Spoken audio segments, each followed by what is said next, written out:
अस्सलामुअलैकुम नाज़रीन इकरामी, सलाहुद्दीन अय्यूबी के सीज़न 2 की एपिसोड नंबर 4 में खुश आमदीद।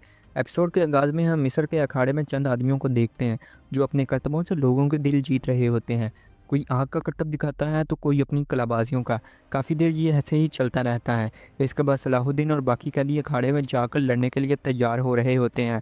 तो सलाहुद्दीन बालियान से कहता है, क्या तुम्हें पहले किसी ऐसे वाक़ये का सामना करना पड़ा? तो बालियान कहता है, ये मेरे लिए नया है। तो सलाहुद्दीन इलियास से पूछता है कि हम किससे लड़ेंगे? तो इलियास बाहर मौजूद सिपाहियों की तरफ इशारा करते हुए कहता है, इनके साथ। दूसरी तरफ बादशाह अमारलिक के महल में लाड़ गया जाता है और बादशाह अमारलिक के सामने पेश होता है।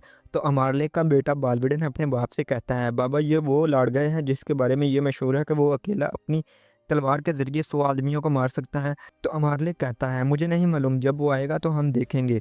तभी लाड़गे वहाँ आ जाता है और बादशाह अमारलिक को पोप का सलाम पेश करता है और कहता है, मैं आपकी फ़ौज में दाखिल होकर कुदस के बादशाह की खिदमत करने का एजाज़ हासिल करने आया हूँ। इस वक्त एक आदमी बादशाह के पास आता है और कहता है, सुल्तान नूरुद्दीन संगी महल की तरफ बढ़ रहा है। तो बादशाह कहता है, ये अच्छी खबर है। तो आदमी कहता है, वो जश्न में शामिल होने के लिए नहीं बल्कि अपनी फ़ौज के साथ महल की तरफ बढ़ रहा है। बादशाह काफ़ी हैरान होता है। काहरा में काजी फजल दरगाम के महल में दाखिल होता है और कहता है, वज़ीर हज़रत आप मुझे ढूंढ रहे थे। जब मुझे पता चला तो सबसे पहले मैं आपके हजूर पेश होने यहाँ आया हूँ।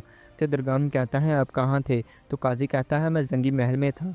तो दरगाम कहता है, क्या आप तुम जंगियों के साथ काम कर रहे हो? तो काजी कहता है, नहीं, बल्कि जंगियों को तो अपने बहुत सारे मसाइल हैं, वो हम पर हमला नहीं करेंगे, बल्कि अमीर सलाहुद्दीन लापता हैं, वो उनकी तलाश में हैं। दरगाम कहता है, मैं तुम्हारी बात पर कैसे यकीन करूं? तो काजी कहता है, जब काहिरा में सिपाहियों ने कोई आदमी नहीं देखा तो उन लोगों ने मेरी बात की तस्दीक की। तो दरगाम कहता है, ये बहुत अच्छी खबर है, लेकिन क्या आपका अपना फरीज़ा जो है उसको जारी रखने के लिए आपके पास ताकत मौजूद है? तो काजी कहता है कि आपको कोई शक है?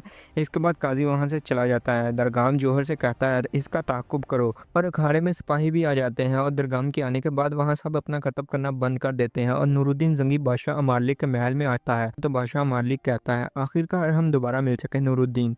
और कहता है, हम मैदान में लड़ते लड़ते थक गए हैं, अब मुझे यकीन है सब ख़त्म होगा। नूरुद्दीन जंगी कहता है, आपकी इस शहर में मौजूदगी आर्जी है। मेराज की रात हमारे नबी ने तमाम अंबिया कराम को यही नमाज़ पढ़ाई, तब से कुदस हमारा है और हम कुदस के हैं। बादशाह कहता है, आपने मेरे तख्त की ताजपोशी पर यहाँ आकर हमें एजाज़ बख्शा।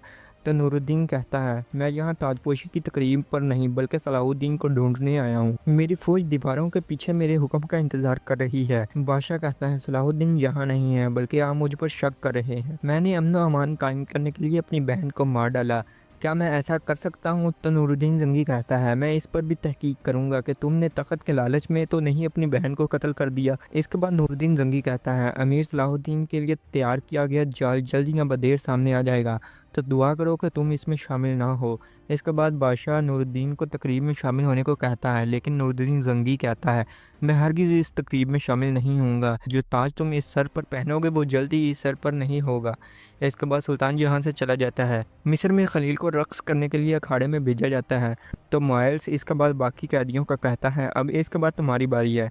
इसके बाद शाहबाज शेरकू से कहता है, अभी तक काजी की तरफ से कोई खबर नहीं आई। इसी वक्त करातेगन भी वहीं आ जाता है और कहता है, मैं फ़ैसला सुनने से पहले यहाँ से नहीं जाऊँगा। तो वज़ीर कहता है, तुम कौन हो और यहाँ क्या कर रहे हो? तो करातेगन कहता है, महसूल वज़ीर, मैं वो हूँ जो तुम्हें वज़ीर बनाने के लिए यहाँ आया हूँ। तो शेरको कहता है, तुम बेकार में यहाँ नहीं आए हो। तो करातेगन, क्या बात है, मुझे बताओ। तो करातेगन कहता है, मुझे सुल्तान के कीमती अमीर के बारे में सुराग मिला है, लेकिन तुम सारी बात मुझे दोबारा बताओगे कि तुम किस तरह काहिरा लोगे, जबकि अमीर सलाहुद्दीन भी काहिरा में है। खलील अखाड़े में जाकर काफ़ी देर रक्स करता है और लोगों को खुश करने की कोशिश करता है और इसके बाद खलील वहाँ से चला जाता है। और इसके बाद दरगाम के सिपाही भी अखाड़े में आ जाते हैं और थोड़ी देर के बाद सलाहुद्दीन और बाकी कैदी भी अखाड़े में आते हैं।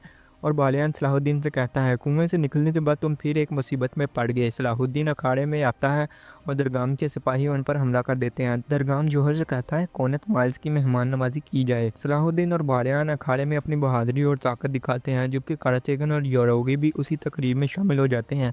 जब सलाहुद्दीन सिपाहियों को मार रहा होता है तो करातेगन ये देखकर बहुत खुश होता है और उठकर बहुत ही गैर इरादतन खुशी का इजहार करता है। कुदस में बादशाह अमालिक की बेटी आती है जिसे बालवेडन और अमालिक देखकर बहुत खुश होते हैं।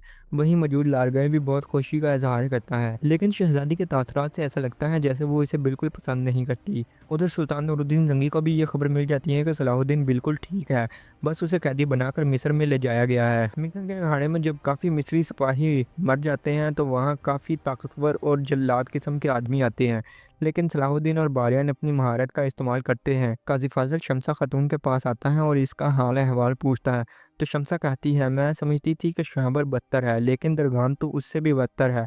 काजी कहता है, मैंने सुना है कि आपने उसके लिए कभी नहीं कहा। उधर आदमी सलाहुद्दीन और बारियान को काफ़ी मुश्किल सूरत हाल में डाल देते हैं, लेकिन सलाहुद्दीन और बारियान जल्द ही उन्हें जहन्नम वासिल कर देते हैं। और इसी के साथ होता है एपिसोड का अख्ताम। यकीनन अगर आपने वीडियो आखिर तक देखी तो आपको वीडियो पसंद आई होगी। अगर आपको वीडियो पसंद आए तो वीडियो को लाइक करें, चैनल को सब्सक्राइब करें, और अगर आप इसे उर्दू डब में देखना चाहते हैं तो हमारे व्हाट्सअप चैनल को फॉलो करें, जिस पर आपको डेली के डेली जैसे ही यूट्यूब पर आएगी तो आपको देखने को मिल जाएगी। अगर आप कहीं और से हैं और नहीं देख सकते तो आप इस तरह हमारे चैनल के ज़रिए देख सकते हैं। तो रखें अपना और अपने प्यारों का बहुत सारा ख्याल। अल्लाह निगहबान।